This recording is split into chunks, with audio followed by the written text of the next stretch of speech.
జనరల్‌గా మనం ఎయిర్‌పోర్ట్స్‌లో ఫ్రీగా వైఫై వాడుతుంటాం గదా! బట్ ఫ్లైట్స్‌లో గూడా మనం వైఫై వాడుకోవచ్చు.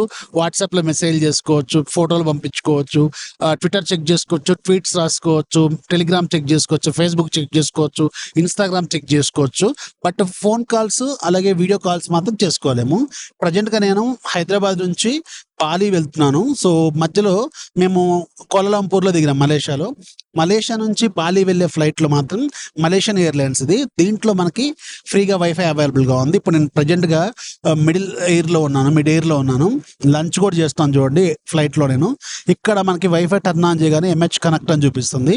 సో, దాని మీద కనెక్ట్ చేస్తే ఆటోమేటిక్‌గా ఒక లింక్ ఓపెన్ అవుద్ది. ఆటోమేటిక్‌గా దాంట్లో వెళ్ళి సెటప్ చేసుకుంటే ఈజీగా వైఫై కనెక్ట్ అయిపోతుంది. అండ్ ఇక్కడ నుంచి నేను మీకు వాట్సాప్‌లో మెసేజ్‌లు చేస్తున్నాను చూడండి. అలాగే వాట్సాప్ ఒక్కసారి నెట్ కనెక్ట్ కాగానే ఆటోమేటిక్‌గా నాకు నోటిఫికేషన్స్ వస్తున్నాయి. లైక్ వాట్సాప్ నుంచి కావచ్చు, జెప్టో నుంచి కావచ్చు ఇలా. చాలా బావుంది. అంటే టైమ్ పాస్ అవుద్దనమాట మనకి 3 అవర్స్, 4 అవర్స్ జర్నీని. సో, మీరు ఒకవేళ ఎప్పుడైనా ఇంటర్నేషనల్ ఫ్లైట్స్ ట్రావెల్ చేస్తున్నప్పుడు కొన్ని ఎయిర్‌లైన్స్‌లో మాత్రమే అవైలబుల్‌గా ఉంది. కానీ వీడియో కాల్స్ లాంటివి చేసుకోలేమనమాట. అండ్ ఇక్కడ చూడండి ఇప్పుడు నేను లంచ్ చేస్తున్నాను.